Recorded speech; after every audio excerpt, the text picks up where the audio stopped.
हाँ भाई, पढ़ाई की याद आ गई। तो चलो शुरू करते हैं पढ़ाई। हेलो दोस्तों, स्वागत है आप सभी का हमारे इस प्यारे से चैनल असली क्लास में। और आज हम करने वाले हैं यूनिट एंड मेजरमेंट फिजिक्स का पहला चैप्टर। डंका बजा दो डंका कि असली क्लास में फिजिक्स भी चालू हो गई है। ठीक है, तो अब फिजिक्स भी पढ़ाएंगे अपन। और पहला चैप्टर ही शुरू करते हैं, यूनिट एंड मेजरमेंट। इससे पहले हमने केमिस्ट्री का जो पहला चैप्टर था उसके न्यूमेरिकल्स करे थे। और इस लेक्चर के बाद हम इस चैप्टर के भी न्यूमेरिकल्स लाएंगे। तो चलो शुरू करते हैं बिना किसी देरी। तो देखो, हमारे जो चैप्टर का नाम है वो है यूनिट एंड मेजरमेंट्स। तो यूनिट का मतलब क्या होता है? यूनिट का मतलब कोई भी अगर मैं क्वांटिटी नाप रहा हूं तो वो किसी चीज में नापूंगा। इसका मतलब क्या हुआ अभी आपको समझाता हूं। मान लो ये मेरा पूरा बोर्ड है। वैसे मान लो क्या है ही मेरा बोर्ड, है ना। मान लो ये मेरा पूरा बोर्ड है और अगर मेरे को इसकी लेंथ नापनी है तो मैं किसी यूनिट में नापूंगा। अब मान लो वो जो यूनिट है वो मेरा हाथ है। ठीक है, तो ये एक हाथ, दो हाथ, तीन हाथ, ऐसे करके काफ़ी सारे हाथ बना देंगे। और फिर तब हम अपनी जो इसकी लेंथ होगी वो निकाल लेंगे। अगर मीटर में निकालें तो मीटर में निकालेंगे। तो ये जो एक हाथ था या एक फिट था या एक सेंटीमीटर, मीटर, ये सारी होती हैं यूनिट्स। और यूनिट्स की कुछ सिस्टम्स भी हैं, है ना। यूनिट के कुछ सिस्टम्स भी हैं और इसके टाइप्स भी हैं। यूनिट्स के जो सिस्टम है वो तीन सिस्टम है। पहला CGS, MKS, FPS। इसमें जो बेस यूनिट्स होती हैं, जैसे लेंथ, जो सेंटीमीटर में लेंथ ही नापेंगे। ग्राम में क्या नापेंगे? ग्राम में हम मास ही नापते हैं। और सेकंड में टाइम नापते हैं। तो यानी लेंथ, मास और टाइम की डिफरेंट डिफरेंट यूनिट्स बना देते हैं इन सिस्टम्स में। और ये हमारी यूनिट सिस्टम कहलाता है। तो यूनिट के तीन सिस्टम है। पहला CGS, दूसरा MKS और तीसरा FPS। CGS में C से सेंटीमीटर, सेंटीमीटर में लेंथ नापी जाएगी। G से ग्राम, जो मास होगा ग्राम में नापा जाएगा। और टाइम सेकंड में। सिमिलरली MKS में जो लेंथ होगा वो मीटर में, मास होगा kg में और टाइम होगा सेकंड में। FPS में लेंथ फुट में, मास पाउंड्स में और जो टाइम होगा वो नापा जाएगा सेकंड्स में। ठीक है, यहाँ से सब क्लियर था। बस इतना ही है ये। और ये चैप्टर ज़्यादा बड़ा नहीं है, इससे ज़्यादा क्वेश्चंस आते नहीं हैं। नेक्स्ट टू मैक्स तीन, हाँ मैक्स टू मैक्स 3 स्लाइड में पूरा चैप्टर खत्म हो जाएगा। तो चलो करते चलते हैं। तो देखो, यूनिट्स के टाइप्स होते हैं बेसिक यूनिट और ड्राइव्ड यूनिट। बेसिक यूनिट में ये कुछ 7 पार्ट्स हैं। पार्ट्स का कह लो, यही 7 बेसिक यूनिट्स हैं। जैसे मास की यूनिट हो गई केजी, केजी बेसिक यूनिट है। मीटर बेसिक यूनिट है। सेकंड जो टाइम की बेसिक यूनिट, टाइम की यूनिट है वो भी एक बेसिक यूनिट है। अमाउंट ऑफ सब्सटेंस, मोल भी एक बेसिक यूनिट है। और ये इंटेंसिटी ऑफ लाइट, कोलैंडा इसे इसे ही कहते हैं। तो इसे रिप्रेजेंट करते हैं COL से या फिर हाँ COL से। तो ये भी एक बेसिक यूनिट है क्योंकि और ब्राइटनेस नापने के लिए इसी चीज़ का यूज़ करा जाता है, और कोई चीज़ तो यूज़ करेंगे नहीं। टेम्परेचर में केल्विन बेसिक यूनिट है। करंट में एम्पियर बेसिक यूनिट है। तो ये सारी चीज़ें हमारी हो गई बेसिक यूनिट।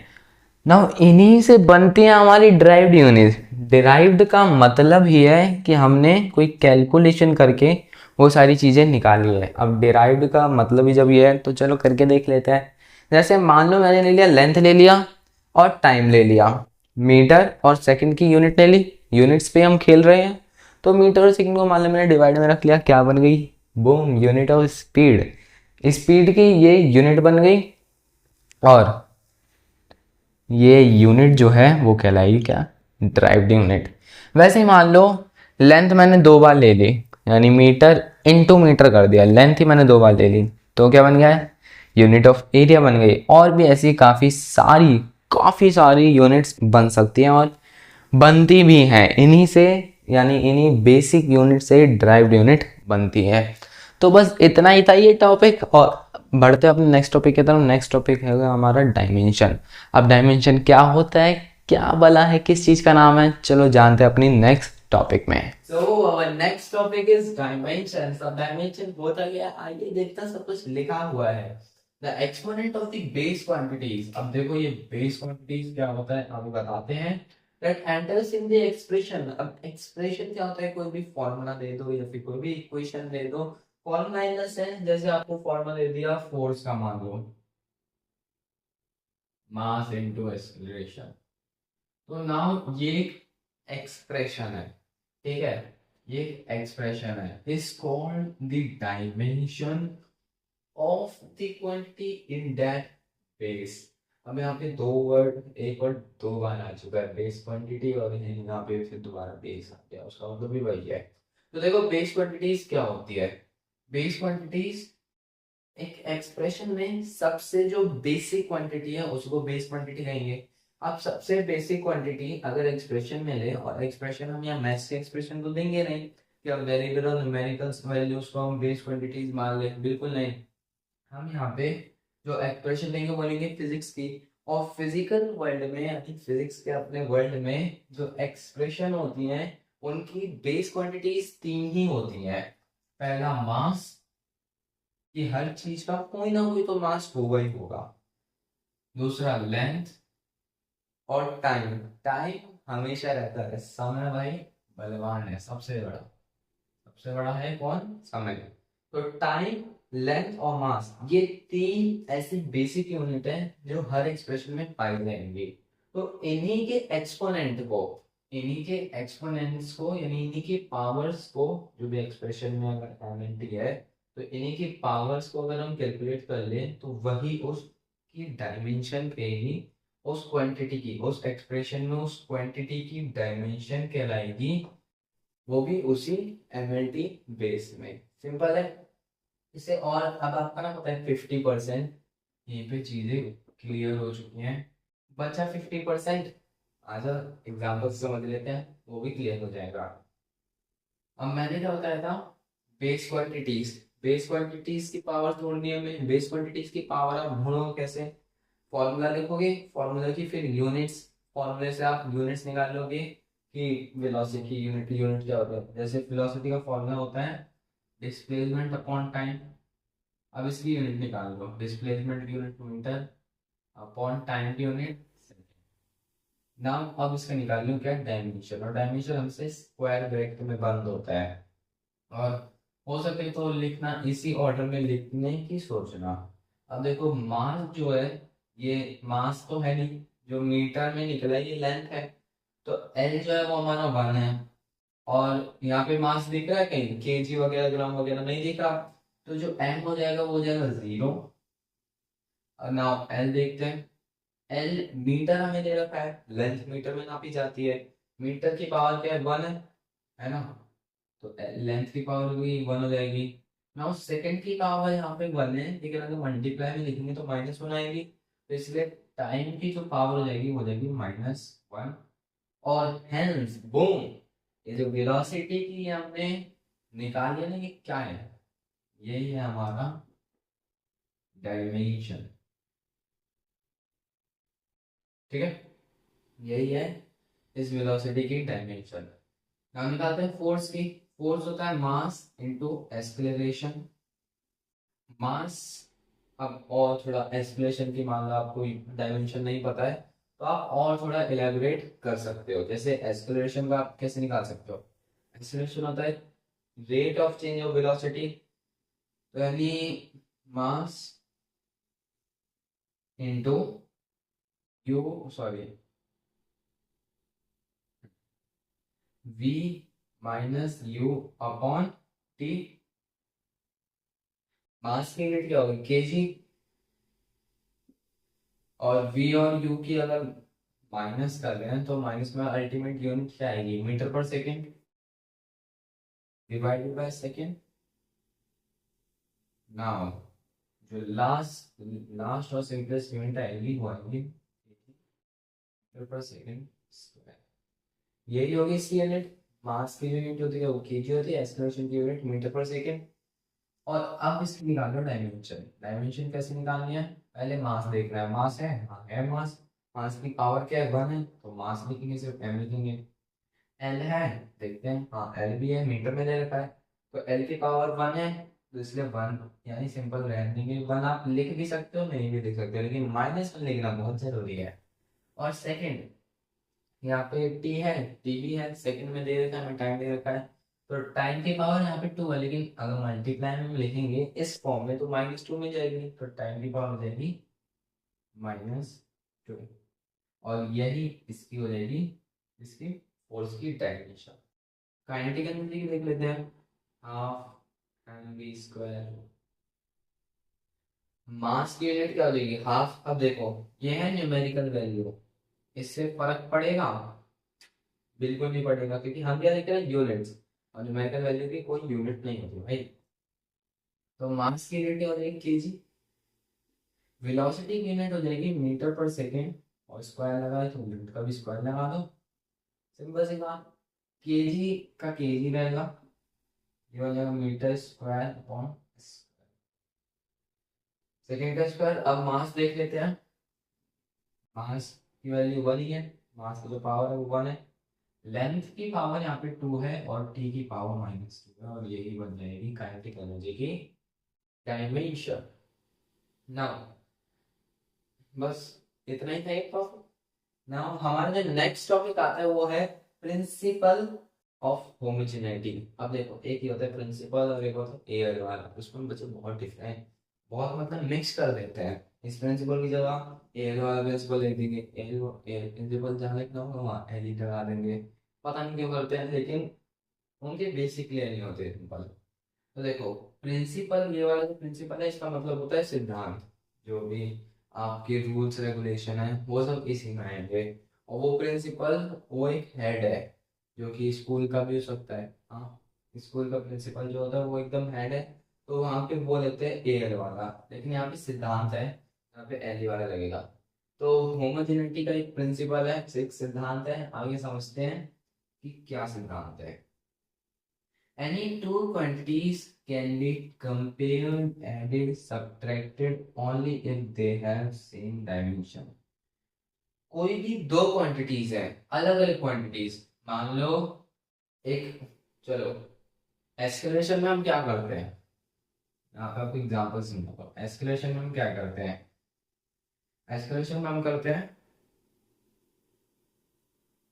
फाइनल जो हमारी वेलोसिटी होती है उसमें से इनिशियल वेलोसिटी घटाते हैं और टाइम से डिवाइड करते हैं। अब यहाँ पे एक वक्त के लिए एस्पिरेशन और टाइम भूल जाओ, हम सिर्फ इस पे ध्यान लगाते हैं, b माइनस यू। यहाँ पे हम क्या कर रहे हैं, यहाँ पे हम दो अलग अलग क्वांटिटीज को क्या कर रहे हैं, सब्ट्रैक्ट कर रहे हैं। और ये तभी कर सकते हैं जब इनकी डायमेंशंस जो होगी वो सेम होंगी, यानी जो यूनिट है और डायमेंशन, मतलब अगर दो क्वांटिटी है और उनकी यूनिट सेम है तो उनकी डायमेंशन भी सेम होगी। अभी दिखा देता हूँ।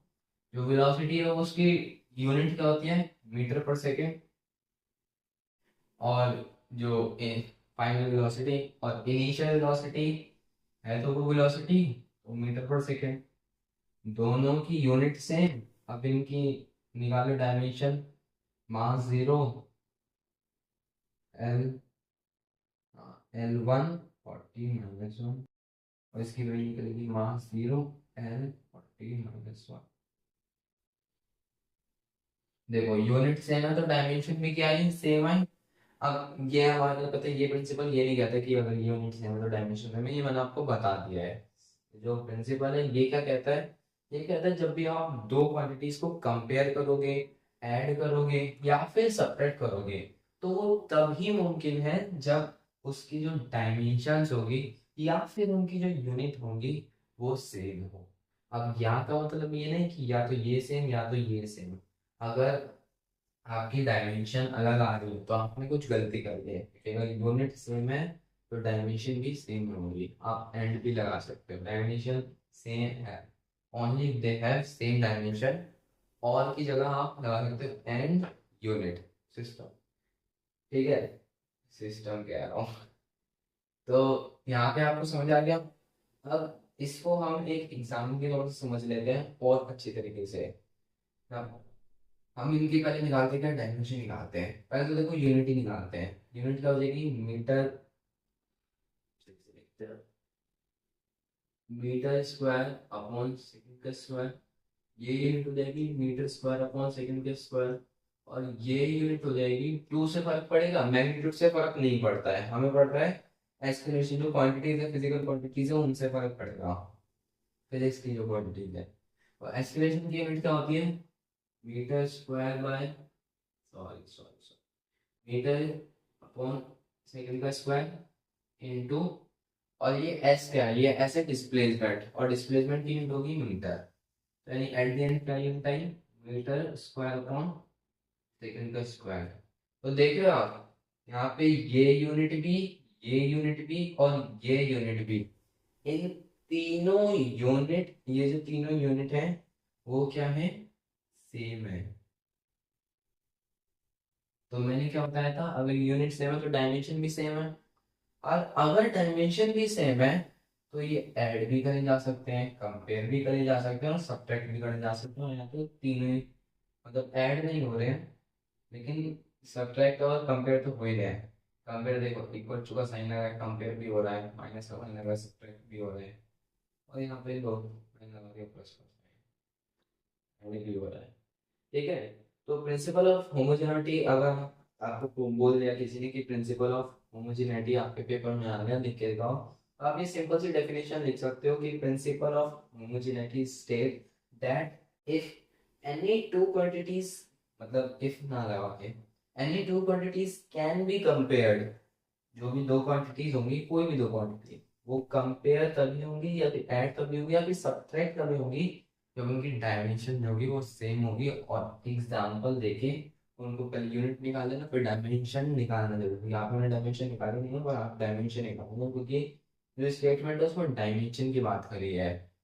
ठीक है, तो डायमेंशन निकाल के फिर आप बता देना, हेंस इन सबकी डायमेंशन सेम है, इसलिए यहाँ पे इन्हें सब्ट्रैक्ट और कंपेयर दोनों करा जा सकता है और कर भी रहे हैं।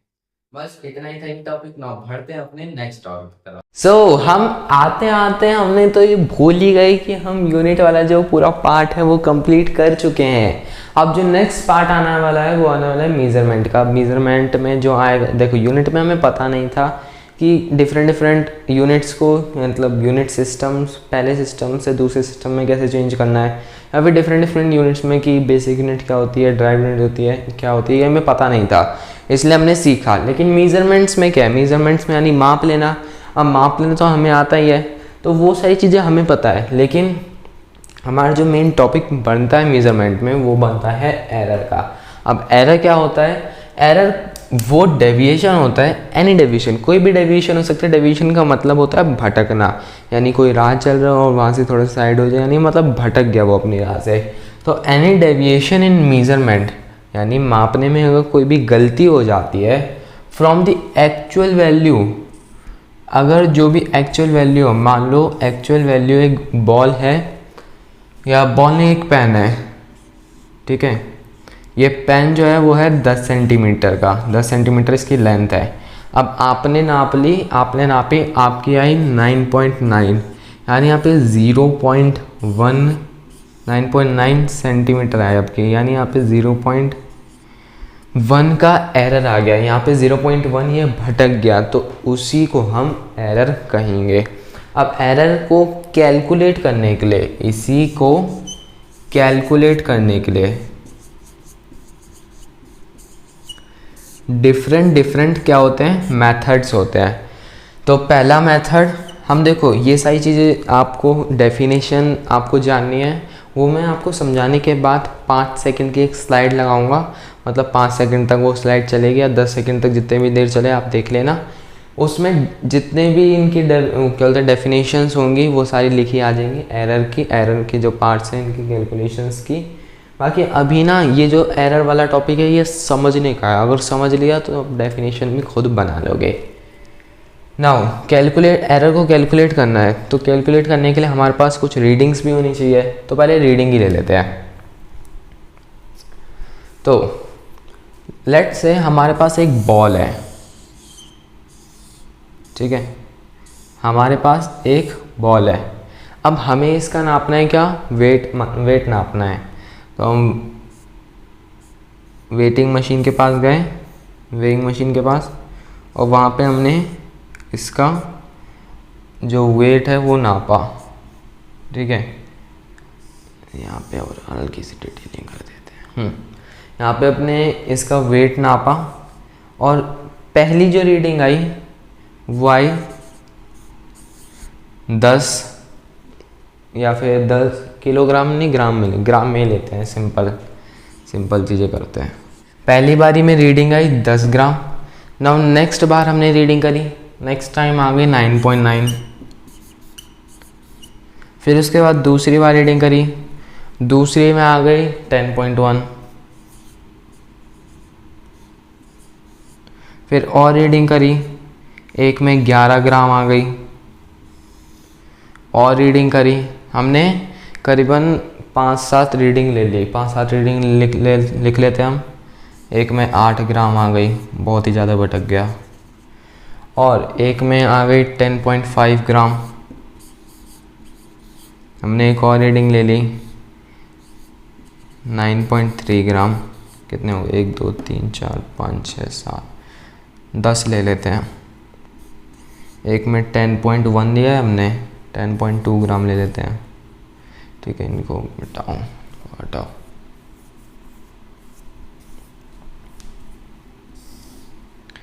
फिर इसके बाद 4 4 8 2 और कर देते हैं। एक हमने ले ली 10.4 ग्राम ले ली, और एक रीडिंग हमने ले ली 9.2 ग्राम। या हमारे पास डिफरेंट रीडिंग्स आ गई। तो अगर अब मैं आपसे पूछूं कि इसमें जो वेइंग मशीन है इसमें झोल है, तो आप सीधा कहोगे हाँ सर, इस वेइंग मशीन में कुछ ना कुछ तो गड़बड़ ज़रूर है दया। तो उस चक्कर में हम क्या करेंगे, इस बॉल का जो होगा, इस बॉल का हम वेट निकालने के क्या करेंगे, हम इसका निकाल लेंगे मीन। इस बॉल का में वेट तो निकालना ही है, तो इस बॉल का वेट निकालने के लिए हम निकाल देंगे मीन, और उस मीन को ही कहते हैं एक्चुअल मीन। और इसको एक्चुअल मीन पहले तो लिख देता हूँ, एक्चुअल मीन। और उसका जो सिंबल होता है वो होता है ए, लिखोगे और यहाँ पे डाल दोगे मीन। इसको निकालेंगे कैसे, जितने भी नंबर, इसका फॉर्मूला होता है कि n1 plus n2 plus n3 upon n infinity nn upon में जितने भी नंबर ऑफ ऑब्जर्वेशन है, मतलब मीन निकालना है, एवरेज निकालना है, निकाल लेते हैं। जितने भी नंबर्स हैं उन सबको प्लस करके, यानी 10 प्लस 9.9 प्लस जितने भी रीडिंग्स आई हैं उन सबको प्लस कर देना है। आप भी जल्दी जल्दी निकालो। 11 plus 8 plus 10.5 plus 9.3 plus 10.2 plus 10.4 plus 9.2 divided by कितनी रीडिंग ली थी हमने, 4 4 8 2 10, ये रीडिंग ली थी। अब इसकी वैल्यू क्या होगी, अभी वेट करो, कैलकुलेटर से जल्दी से करके आपको देता हूँ।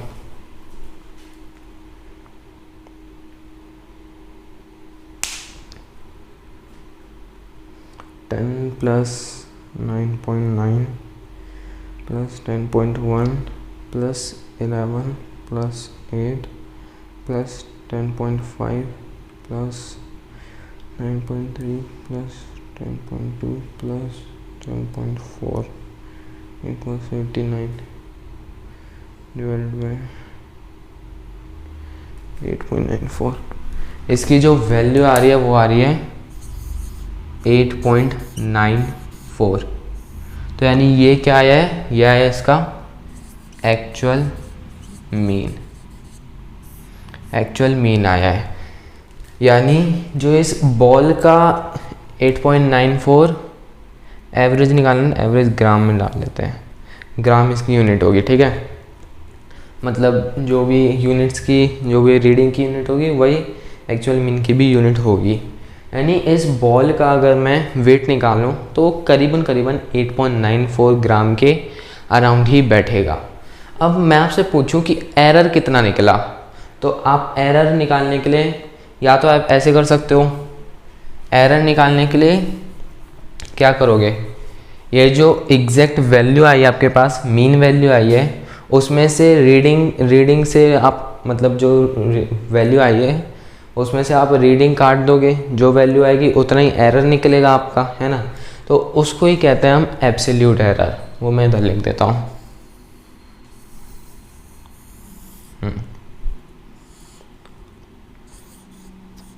एब्सोल्यूट एरर, इसका सिंबल होता है डेल्टा ए। एरर लिख देना अगर लिखना चाहो तो। फॉर्मूला होता है इसका, पहले तो मॉड्यूलस लगेगा और मॉड्यूलस में जो वैल्यू आएगी वो आएगी क्या, एक्चुअल मीन माइनस जो भी ऑब्जर्व वैल्यू आई है, यानी ए ऑब्जर्व,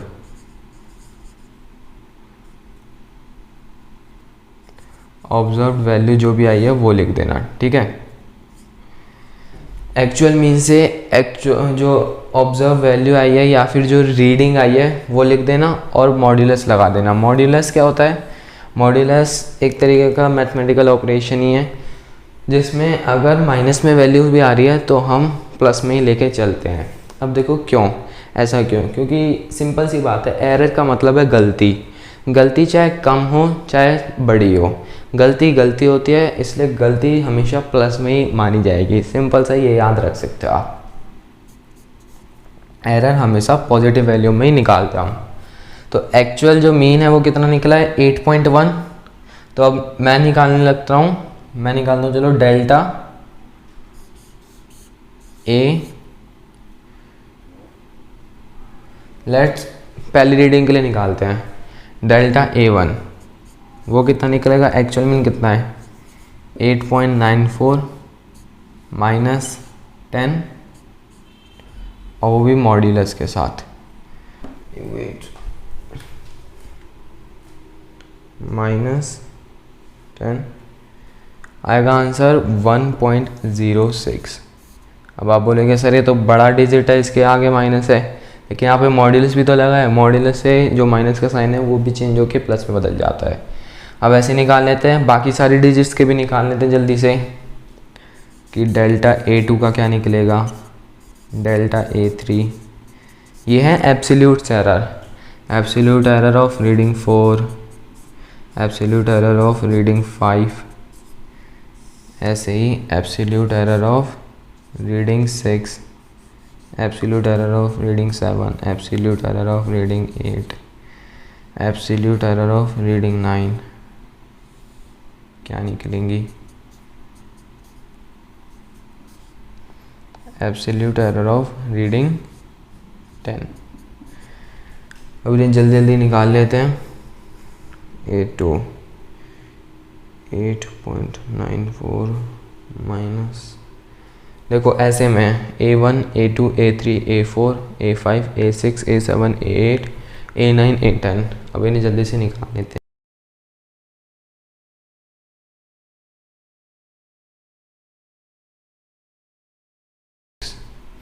ये आ गए इनके एब्सोल्यूट एरर। एब्सोल्यूट एरर का मतलब क्या था, दोबारा बता देता हूँ। जो भी आपकी एक्चुअल वैल्यू आई है उसमें से जो भी आपके डेविएशंस की जो वैल्यू है, जितना भी डेविएट करके वैल्यू आई है उसको माइनस कर देंगे तो आपको पता चल जाएगा कि कितना एरर निकला। तो वही हमारा निकल जाएगा क्या, एब्सोल्यूट एरर। अब आप कह रहे हो नहीं यार मेरे को इतनी सारी वैल्यूज़ चाहिए ही नहीं, मेरे को इतनी सारी वैल्यूज़ चाहिए ही नहीं, मेरे को एक सिंगल वैल्यू दे दो जिससे मेरे को पता लग जाए कि कितना एरर लगभग संग में निकला है। तो जैसा कि हमने 10 रीडिंग इसकी निकाली थी और हमको इसकी भी, हमें इतनी सारी वैल्यूज़ चाहिए नहीं थी, हमें लगभग इसका वेट निकालना था, वो भी लगभग, मतलब हमें जो वेट निकालना था वो लगभग निकालना था, यानी मीन में निकालना था, एवरेज में निकालना था कि इनका एवरेज क्या आएगा, एवरेज वेट इसका बता दो। तो एवरेज वेट 8.94 ग्राम निकल रहा था।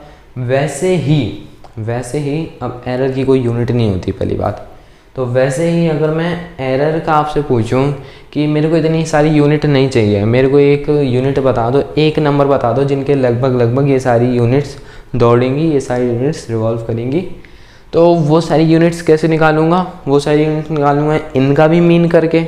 तो इन्हीं के मीन को, ये हो गया पहला, हाँ, तो एब्सोल्यूट एरर हो गया एरर कैलकुलेट करने का पहला तरीका। और दूसरा तरीका यही है, दूसरा तरीका यही है कि आप एब्सोल्यूट मीन निकाल लो। एब्सोल्यूट आप मीन निकाल लो।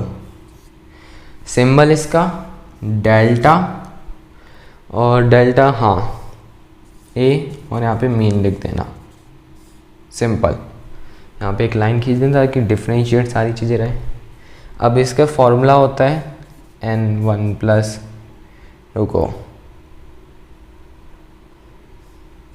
Delta A1 plus delta A2 plus delta A3 dot dot dot delta AN, जितनी भी वैल्यूज होंगी अपॉन में जितने भी नंबर ऑफ डिजिट हैं वो लिख देना n।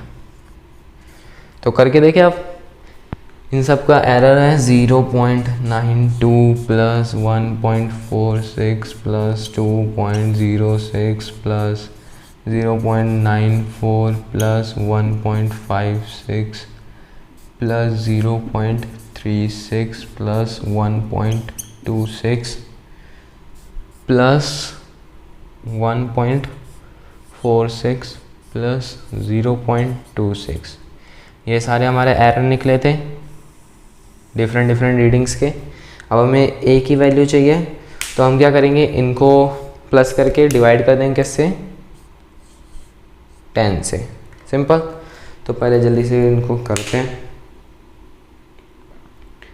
0.92 plus 1.46 plus 2.06 plus 0.94 plus 1.56 plus 0.36 plus 1.26 plus 1.46 plus 0.26 equals divided by, इसका जो आंसर आएगा वो आएगा 1.028, यानी आप लिख सकते हो 1.03। जब भी आपको ऐसे 3 वैल्यूज़ में आंसर आ रहा है और आपको 2 वैल्यूज़ में रखना है, तो आप मेक श्योर आप ये जो तीसरी वाली वैल्यू है ना, आप उसको राउंड ऑफ कर दो। मतलब इसको राउंड ऑफ कर दोगे तो दूसरी वाली वैल्यू बन जाएगी 3, तो 1.03 यही आपका एरर, इसमें जो एरर है वो आ रहा होगा, यानी इसमें जो एरर है वो बैठ रहा होगा। अब आप कह रहे हो नहीं, मैं इससे भी सर्टिफाई नहीं हूँ, मेरे को लगभग नहीं चाहिए, मेरे को आप परसेंटेज बता दो कि कितना जो एक्चुअल अमाउंट है उसका कितना परसेंट इसमें एरर बनेगा, मेरे को वो बता दो बस।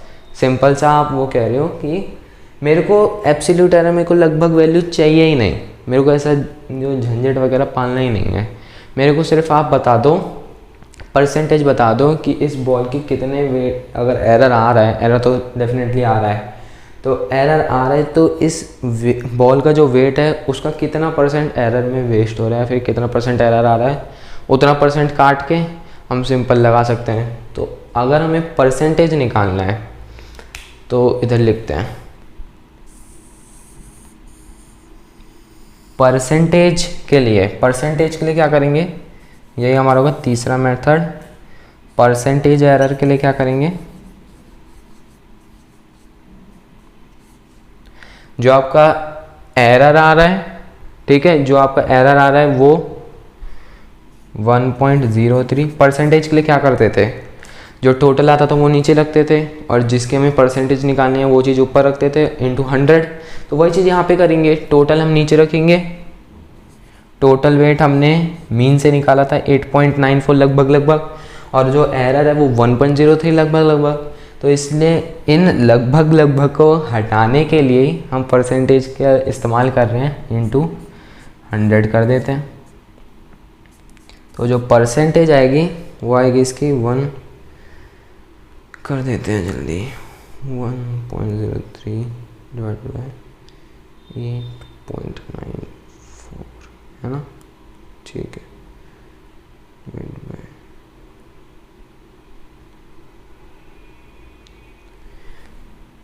11.52%, यानी जो परसेंटेज एरर है कि कितना परसेंट इसमें एरर आ रहा है, तो वो आ रहा है 11.52% एरर।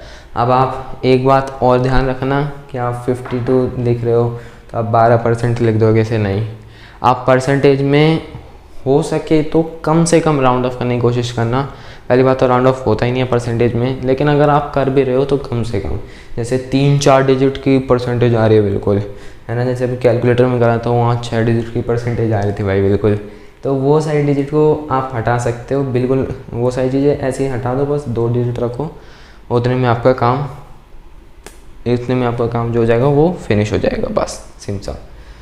अब देखो यहाँ पे जो हमने चीज़ करी थी ना, ये चीज़ सबको दिख रही है। ये चीज़ का अगर मैं फॉर्मूला लिखूं तो इस चीज़ का फॉर्मूला क्या होगा, एब्सोल्यूट मीन यानी delta A mean divided by A mean, इसी को, ये हो गया चौथा तरीका एरर निकालने का। इसी को ही क्या कहते हैं, रिलेटिव एरर। अगर मेरे को इनका रिलेटिव एरर निकालना है कि एक्चुअल जो मास है और जो एरर है उसमें क्या रेशियो बन रहा है, वो मेरे को निकालना है। तो वो निकालने के लिए मैं निकाल लूँगा रिलेटिव एरर।